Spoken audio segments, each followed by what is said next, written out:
Everyone. ये जो हमारा एक नेक्स्ट टॉपिक होने वाला है सेम ईएनटी एग्जामिनेशंस में, तो हमने ईयर एग्जामिनेशंस की बात कर लिया है और आज हम बात करने वाले हैं नोज़ एग्जामिनेशन की। तो जब भी कोई पेशेंट नाक से संबंधित कोई शिकायत लेके आता है तो केवल नाक के अंदर देखकर डायग्नोसिस नहीं किया जा सकता। सबसे पहले उसकी पूरी हिस्ट्री ली जाती है और फिर नाक का एग्जामिनेशन किया जाता है। सो नोज़ का एग्जामिनेशन या सिस्टम एग्जामिनेशन करने का हमारा मेन मोटिव क्या है? हम यह पता लगाते हैं कि पेशेंट की समस्या आखिर कहाँ है। जो उसकी डिजीज़ है ये एक्यूट मतलब नई है या क्रॉनिक मतलब पुरानी है। इन्फेक्शन, कोई एलर्जी, ट्राउमा या ट्यूमर जैसी किसी गंभीर बीमारी की संभावना तो नहीं है। एंड नोज़ के साथ साथ साइनसेस, थ्रोट और ईयर्स भी इम्पैक्टेड हैं या नहीं, ये सारी चीज़ें हमें जानने की कोशिश करना होता है और सही डायग्नोसिस करके ही हम एक इफ़ेक्टिव ट्रीटमेंट प्लान बना पाएंगे। तो याद रखने वाली बातें ये हैं कि good history gives almost 70 to 80% diagnosis while examination confirms it. इसीलिए ईएनटी में हिस्ट्री टेकिंग बहुत इंपॉर्टेंट माना जाता है।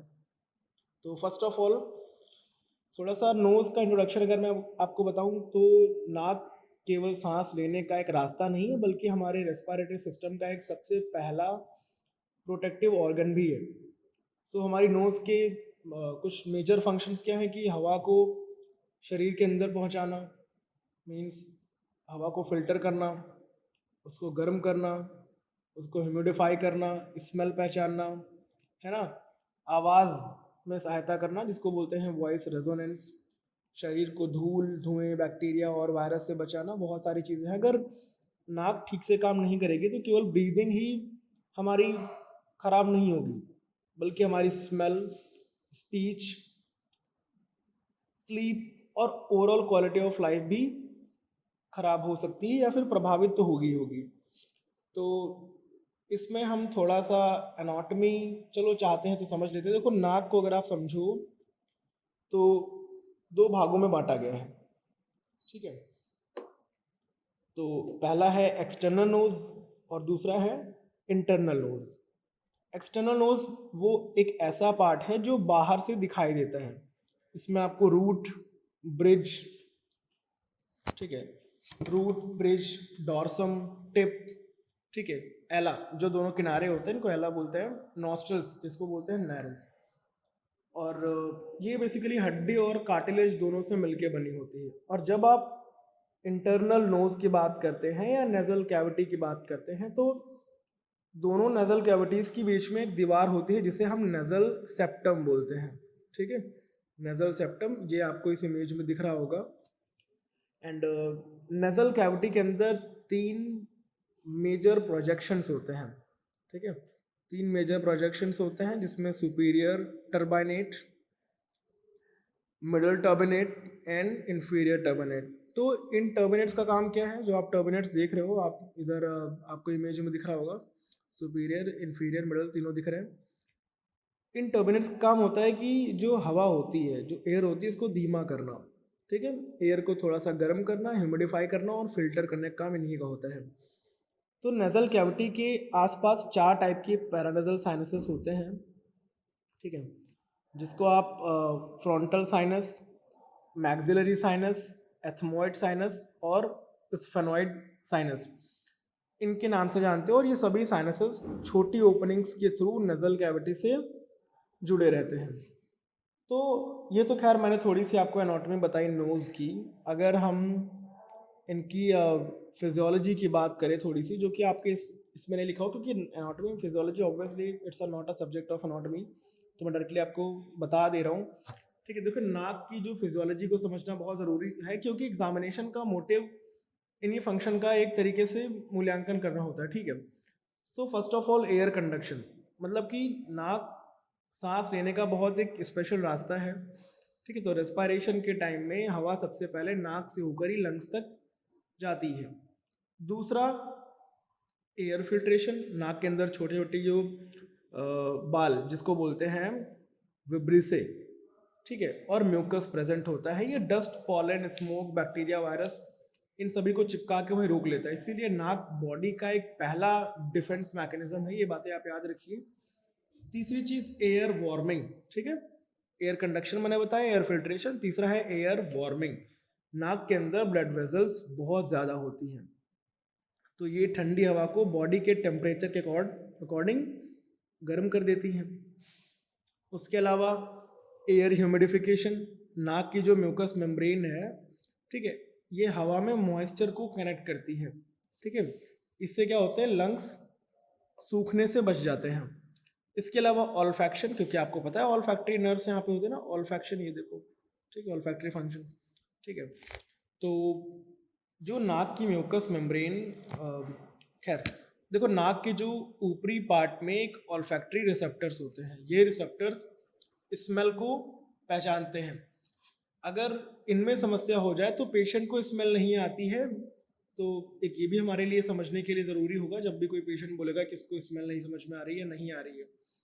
एंड वॉइस रेजोनेंस, देखो नाक हमारी आवाज़ को रेजोनेंस देती है, नाक बंद होने पे आवाज़ हमारी चेंज हो जाती है ना, ये सभी आप लोगों ने करके देखा होगा।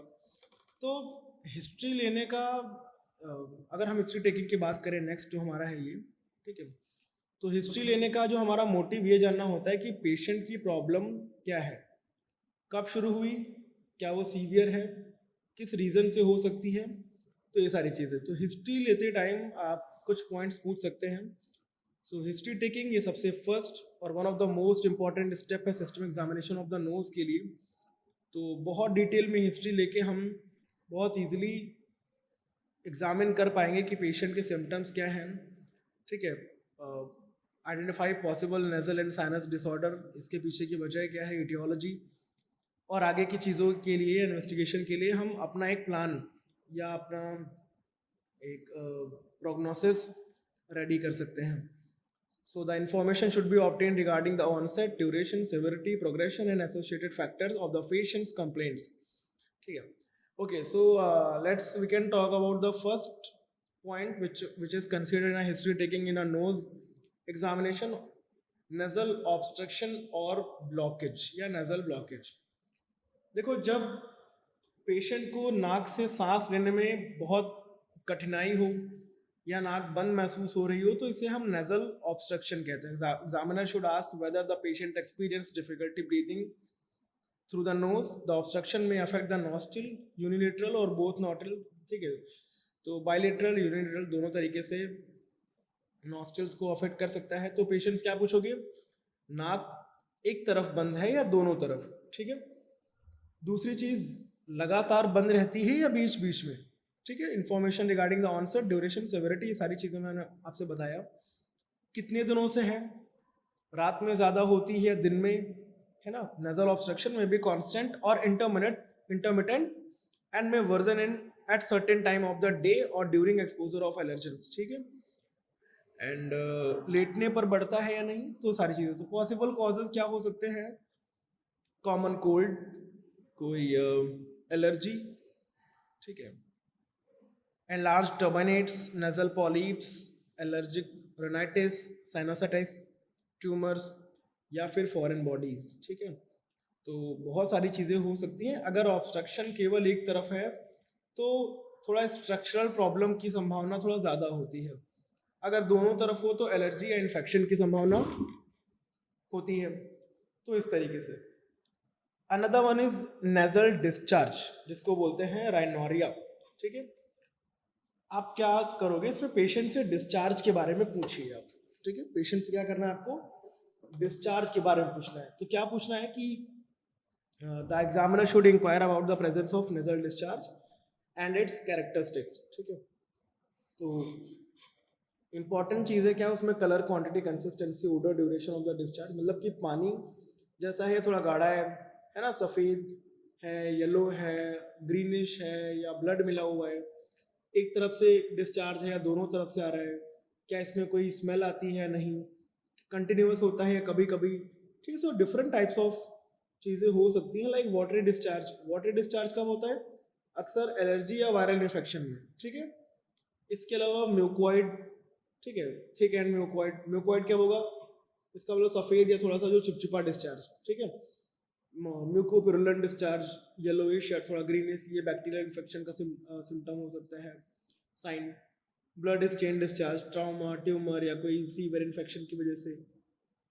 फूल स्मेलिंग डिस्चार्ज, फॉरेन बॉडी या क्रॉनिक इन्फेक्शन में दिखाई देती है, तो इस तरीके से। The next one is sneezing. Sneezing का मतलब था छींकना। अगर लगातार बार बार छींक आना, ये सारी चीज़ें हो रही हैं, तो एलर्जी का एक बहुत इंपॉर्टेंट सिम्टम है ना। The frequency and pattern of sneezing should be assessed. The examiner should be determine where sneezing occurs occasionally और in repeated episodes and whether it is associated with specific triggers। कब ऐसा ज़्यादा होता है, जब वो डस्ट में जाता है, किसी पॉलन या परफ्यूम, स्मोक, कोल्ड एयर, या फिर सीजनल बदलाव की वजह से, वेदर की चेंजेस में। तो पेशेंट से क्या पूछोगे, दिन में कितनी बार छींक आती है ना। सुबह ज़्यादा आती है क्या, धूल धुआं परफ्यूम से बढ़ती है, मौसम बदलने पड़ती है, तो बार बार स्नीजिंग ज़्यादातर एलर्जिक ब्रोंकाइटिस में देखा जाता है। ठीक है। The next one is nose bleeding, जिसको मैंने आपको फर्स्ट एड में पढ़ाया है, इसको बोलते हैं एपिस्टैक्सिस। ठीक है। एपिस्टैक्सिस क्या होता है, नाक से खून निकलना एपिस्टैक्सिस कहलाता है। So the examiner should ask about the history of bleeding from the nose. ठीक है। पेशेंट से क्या पूछोगे, पहली बार हुआ है या पहले भी कभी ऐसा हो रखा है आपके साथ। एक नाक से आता है मीन्स एक तरफ से आता है, दोनों तरफ से, अचानक से आता है या किसी चोट के बाद, कितना ब्लड आता है और कितनी देर तक ब्लीडिंग रहती है। ठीक है। तो ये सारी चीज़ें हैं। So the examiner should ask about the history of bleeding from the nose. ठीक है। Information regarding the frequency, duration, severity and amount of discharge should be obtained। ठीक है। The patient should be asked whether the bleeding occurs from the one nostril or both nostril, and whether it is spontaneous or follows trauma। Cause of epistaxis include nasal trauma, infections, hypertension, dry nasal mucosa, bleeding disorders, nasal tumors and excessive nose picking। देखो possible causes क्या होता है, knows picking, ट्राउमा, बहुत dry weather, hypertension या कई बार blood clotting disorders, tumour, infection. तो बार बार होने वाला एपिस्टैक्सिस हमेशा उसको हम बहुत सिविरिटी से इवेल्युएट करते हैं। ठीक है। Next, loss of reduction of smell. ठीक है। Loss of reduction of smell, देखो इसमें एनोस्मिया और हाइपोस्मिया, ये दो वर्ड दिए हुए हैं। स्मेल की जो समस्या होती है ये दो टाइप की होती है। ठीक है। एक एनोस्मिया और दूसरा हाइपोस्मिया। तो सबसे पहले हम एनोस्मिया की बात करेंगे, जब पेशेंट को बिल्कुल भी स्मेल महसूस नहीं होती है, तो इसको बोलते हैं एनोस्मिया। ठीक है। Anosmia refers to the complete loss of sense of smell. ठीक है। एंड दूसरा क्या है, hyposmia. Hyposmia refers to a reduced ability to detect odours. मतलब वैसे एनोस्मिया के जो कॉजेज होते हैं ये होते हैं viral infection, nasal poly, chronic sinusitis, head injury, tumour, Covid जैसी वायरल इलनेस, ऑल्फैक्टरी नर्व का डैमेज होना। ठीक है। तो ऐसे मरीज कहते हैं मुझे किसी भी चीज़ की खुशबू या कोई बदबू महसूस नहीं हो रही है। ठीक है। इसको बोलते हैं हम एनोस्मिया। और हाइपोस्मिया क्या है, जब स्मेल पूरी तरीके से खत्म नहीं होती बल्कि बहुत कम कम महसूस होती है, इसको बोलते हैं हम हाइपोस्मिया। ठीक है। तो पेशेंट को स्मेल आती है लेकिन नॉर्मल से कम आती है, तो इसकी वजह एलर्जी हो सकती है, माइल्ड साइनोसाइटिस, बढ़ती हुई उम्र हो सकती है, स्मोकिंग की वजह से, या कई बार नेजल स्वेलिंग की भी वजह से हो सकती है। ठीक है। नेक्स्ट क्या आएगा, फेशियल पेन और हेडेक। ठीक है। देखो इसमें क्या होगा, the examiner should ask about the pain और प्रेशर अराउंड द फेस। ठीक है। फोरहेड, चीक्स, आईज और nose. So facial pain associated with nasal symptoms often suggest the sinus disease. Patient with sinusitis commonly complain करेगा frontal headache, cheek pain, pressure around the eyes, pain that worsens on bleeding forward। ठीक है। तो patient से आपको पूछना है दर्द कहाँ होता है। ठीक है। माथे में होता है, गाल में होता है, या आंखों के आसपास या झुकने पर बढ़ता है। तो फेशियल पेन और हेडेक अक्सर साइनस इन्फेक्शन के साइंस दे सकते हैं, स्पेशली जो मैक्सिलरी साइनस मतलब जो गाल में दर्द होता है, और फ्रंटल साइनस का मतलब जो माथे में दर्द होता है। अगर झुकने पर दर्द बढ़ जाए इसको बोलते हैं साइनोसाइटिस की संभावना थोड़ा ज़्यादा है। ठीक है, नेक्स्ट हमारा आएगा एलर्जी हिस्ट्री। देखो एलर्जी ईएनटी हिस्ट्री का बहुत इंपॉर्टेंट पार्ट है, तो इसमें आपको बहुत सारी चीज़ें पूछना है, जैसे कि डस्ट एलर्जी है, पॉलन एलर्जी है, क्या परफ्यूम से परेशानी होती है, स्मोक से दिक्कत होती है, पेस्ट से एलर्जी होती है, वेदर चेंज होने पे सिम्टम बढ़ते हैं, ये सारी चीज़ें। सिम्टम्स क्या आप जानेंगे, स्नीजिंग, ठीक है, watery discharge, nasal itching, nasal congestion, block nose, itchy eyes, ये सारी चीज़ें। ठीक है, और थोड़ा सा और बात करेंगे हम पेशेंट से प्रीवियस नेजल ट्रॉमा या सर्जरी के बारे में। क्या पूछ सकते हैं आप, क्या कभी नाक पर चोट लगी थी, क्या कोई एक्सीडेंट हुआ था, नोज फ्रैक्चर हुआ था, पहले कभी ऑपरेशन हुआ है ना, सेप्टोप्लास्टी या FESS की सर्जरी हुई है। ठीक है, तो ये चीज़ें आप पूछ सकते हो वहाँ पे। पुरानी चोट की वजह से भी क्रॉनिक ब्लॉकेज हो सकता है। ठीक है, एंड साइनस इन्फेक्शंस मतलब कि पेशेंट से पूछना है बार बार साइनस इन्फेक्शन होता है, चेहरे में क्या दर्द होता है, क्या माथे पे भारी भारी लगता है, बहुत थिक डिस्चार्ज आता है या फीवर आता है। बार बार sinus infection basically chronic sinusitis की तरफ साइंस को देते हैं। ठीक है, and the last one is breathing difficulties. तो पेशेंट से क्या पूछना है, केवल नाक से, ब्रीदिंग डिफिकल्टीज में हमें पेशेंट से क्या पूछना है, क्या केवल नाक से सांस लेने में प्रॉब्लम है या मुंह से भी है, रात में खराटे आते हैं या माउथ ब्रीदिंग करते हैं आप, मतलब मुंह से सांस लेते हैं क्या, नींद में सांस रुकती है, एक्सरसाइज करने पे सांस फूलती है। ये सारे सिम्टम्स बेसिकली नेजल ऑब्स्ट्रक्शन की जो सिविरिटी है इसको बताने में हेल्प करते हैं। इसके साथ साथ थोड़ी सी और हम एसोसिएटेड मेडिकल हिस्ट्री की बात करेंगे। देखो नाक की कई बीमारियां कई बार हमारे अदर सिस्टमिक डिजीजेस से जुड़ जाती हैं। ठीक है, इसीलिए कुछ हिस्ट्री और पूछना ज़रूरी होता है, जैसे कि diabetic mellitus, asthma, allergic disorders, chronic respiratory diseases, hypertension, bleeding disorders, neurological conditions. इसके साथ में आप और भी कुछ चीज़ें पूछ सकते हो, लाइक क्या कोई रेगुलर मेडिसिन ले रहे हैं आप, जैसे कि ब्लड थिनर, एस्पिरिन, वारफरिन, ये सारी चीज़ें लेते हैं, स्मोकिंग करते हैं, अल्कोहल लेते हैं, फैमिली हिस्ट्री में एलर्जी या नेजल डिजीज़ है, तो ये सारी चीज़ें। तो नोज़ का एग्जामिनेशन केवल नाक को देखकर पूरा नहीं होता है। सही डायग्नोसिस के लिए सबसे पहले एक हमें डिटेल्ड हिस्ट्री लेना बहुत ज़रूरी है। Nasal obstruction, nasal discharge, sneezing, epistaxis, smell disturbances, जिसमें मैंने एनॉस्मिया और हाइपोस्मिया बताया आपको, साथ ही साथ facial pen, allergy, previous trauma, sinus infection, breathing difficulty, और जो भी एसोसिएटेड मेडिकल हिस्ट्री है, ये सारी चीज़ें। तो ये सारे पॉइंट्स को मिलकर पेशेंट की एक सही डायरेक्शन बताते हैं। इससे अच्छी हिस्ट्री अक्सर डायग्नोसिस का सबसे एक इम्पॉर्टेंट बेस होती है, जबकि फिजिकल एग्जामिनेशन और जो भी हमारे रिलेटिव इन्वेस्टिगेशंस होती हैं उस डायग्नोसिस की कंफर्मेशन करते हैं।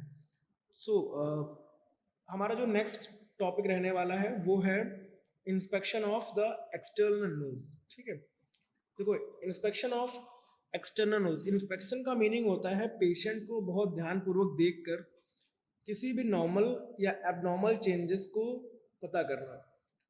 एक्सटर्नल नोज की इंस्पेक्शन ईएनटी एग्जामिनेशन का सबसे पहला फिजिकल एग्जामिनेशन स्टेप होता है, ये हम जानते हैं। इसमें एग्जामिनर बिना हाथ लगाए केवल ऑब्जर्वेशन करते हैं।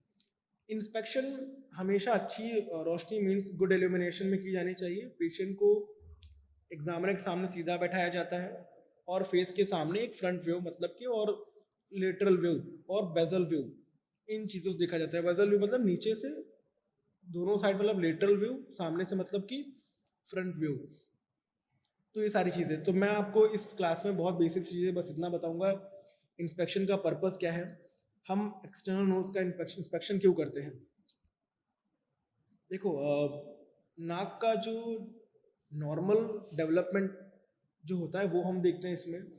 किसी टाइप की डिफॉर्मिटी का पता लगाना, ठीक है, कोई स्वेलिंग, कोई इंजुरी या कोई इन्फेक्शन को पहचानना, कोई जन्मजात मीन्स कोई कंजेनिटल या कोई एक्वायर्ड एबनॉर्मलिटी है तो इसका पता लगाना, किसी सर्जरी या पुराने ट्राउमा के निशान देखना, और ये समझना कि जो प्रॉब्लम है वो केवल हमारी एक्सटर्नल नोज तक सीमित है या इंटरनल स्ट्रक्चर्स को भी वो प्रभावित कर रही है, ठीक है। तो ये सारी चीज़ें, तो जो भी प्रिपरेशंस करनी होंगी पेशेंट की, तो इंस्पेक्शन शुरू करने से पहले कुछ बातों का बहुत तरीके से याद रखिए कि पेशेंट बहुत आराम से सीधा बैठा हो, हेड पोजीशन नॉर्मल हो, सफिशेंट लाइट हो, अगर उसने कोई चश्मा या मास्क लगाया तो हटवा दीजिए, बाल या फिर जो भी कोई अदर ऑब्जेक्ट्स नाक को ढक के ना, तो ये बेटर होगा। अब एग्जामिनर एक अरेंज्ड टाइप से नाक को देखना अपना शुरू करेगा। तो इस लेक्चर को यहीं तक रखते हैं। नेक्स्ट हमारा जो size and shape of the knows है एंड इसके साथ साथ सिमेट्री वगैरह है, डिफॉर्मिटीज़ वगैरह है, स्वेलिंग वगैरह है, ये सारा कुछ हम देखना शुरू करेंगे। तो इसको यहीं तक रखते हैं, बाकी मिलेंगे अपने हम नेक्स्ट लेक्चर में। Thank you and welcome.